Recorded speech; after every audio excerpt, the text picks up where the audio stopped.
శుభమస్తు. శ్రీరామ జయం. దీపకాంతులు పౌర్ణిమ నాటికే ప్రత్యేకమా? కాదు. కార్తీక మాసమంతా వెలిగించవలసిన దీపాలు అవుతున్నాయి. కార్తీక మాస నియమాలలో సూర్యోదయం కంటే పూర్వమే స్నానాదికాదులు పూర్తి చేసుకుని దీపం వెలిగించాలి. ఈ దీపాలకు నక్షత్ర దీపాలు అని పేరు. సూర్యోదయం అనంతరం దీపారాధన సమయంలో చేసేటటువంటి ఆ దీపాల వెలుగుల కాంతులు మనకు పరోక్షంగా పుణ్యబలాన్ని అందిస్తాయి. సూర్యుడు రాకంటే ముందే వెలిగించే దీపం అద్భుతమైన పుణ్యాన్ని ఇవ్వగా, సూర్యుడు అస్తమించే సమయం కంటే ముందు వెలిగించిన దీపం పరమాద్భుతమైన దివ్య బలాన్ని మనకు అందిస్తుంది.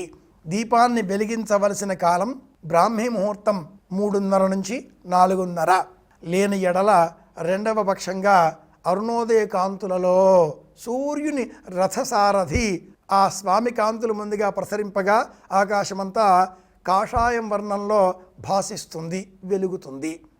అలాంటి ఆ భాసించే అరుణోదయ కాంతులలో మనం వెలిగించే దీపం ద్వితీయ పక్షంలో అరుణోదయ కాంతులకు సమానమైన భక్తి భావంతో పుణ్యబలాన్ని మనకు అందిస్తుంది.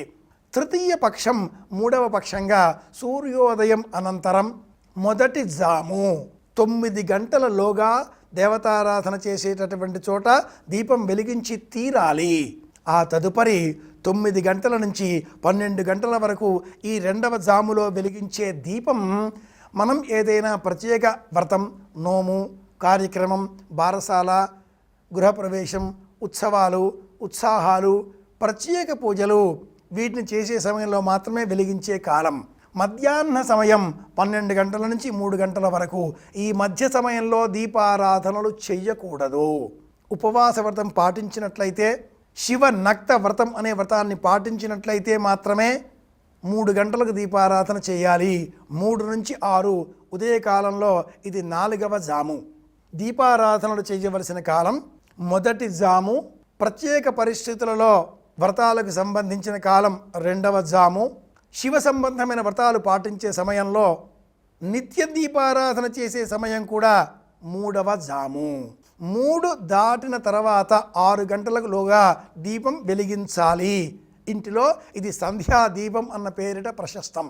ఛాయానక్త వ్రతం అంటే కార్తీక మాసంలో 3 గంటల నుంచి 4:30 ఈ మధ్య సమయంలో శివారాధన చేసి భోజనం చేయడం. 3:30 నుంచి 4:30 ఈ మధ్య సమయంలో భోజనం చేస్తే ఈ చేసిన భోజనం ఉపవాస వ్రతానికి భంగం కాదు. కార్తీక మాసమంతా ఉపవాస వ్రతాన్ని కొనసాగించే సంకల్పం కలవారు ఛాయా నక్త సమయం 3:30 నుంచి 4:30 ఈ మధ్య సమయంలో ఆహారం తీసుకుంటే ఉపవాస వ్రతం కొనసాగించిన పుణ్య ఫలం వారికి లభిస్తుంది. కార్తీక మాసమంతా ఉపవాస వ్రతం కొనసాగించడం ఎలా? బియ్యంతో చేసిన పదార్థాలు తినకూడదు. ప్రత్యామ్నాయంగా గోధుమలు, జొన్నలు, ఇతరములైనటువంటి దినుసు పదార్థాలు, బియ్యంతో కూడనివి, పెసరపప్పు, శనగలు, శనగపప్పు, వీటితో కలిపిన పదార్థాలు, పళ్ళు, పాలు స్వీకరించవచ్చు. ఛాయా నక్త వ్రత నియమానికి సంబంధించిన సూత్రం ఇది. కార్తీక మాసమంతా కూడా ఉపవాస వ్రతం పాటిస్తున్నారా? ఉపవాస వ్రతం ఎలా కొనసాగించాలి అంటారా? 3 గంటల తర్వాత దీపారాధన చేసి సాయంత్రం ప్రారంభ సమయంలో సూర్యాస్తమయం కంటే పూర్వం మళ్ళీ దీపారాధన చేయాలి. ఈ దీపారాధన చేయడం ఎలాగో, దీపారాధన చేస్తే కలిగే ప్రయోజనం ఏమిటో, దైవానుగ్రహం ఎలా పొందవచ్చునో సమూలంగా సాక్ష్యాలతో, నిదర్శనాలతో, దృష్టాంతాలతో నిరూపించేటటువంటి స్థలం కోటి దీపోత్సవ స్థలం. విశ్వమంతా వ్యాపరించిన ఆస్తికులకు, విశ్వంతా విస్తరించినటువంటి కోటాను కోట్ల భక్తి అభిమానులకు, భక్తి కలవారికి అర్చన పురస్సరంగా ఈ జ్ఞానాన్ని పొందింపజేసే విధంగా వెలిగించే దీపకాంతులే కోటి దీపోత్సవ కాంతులు.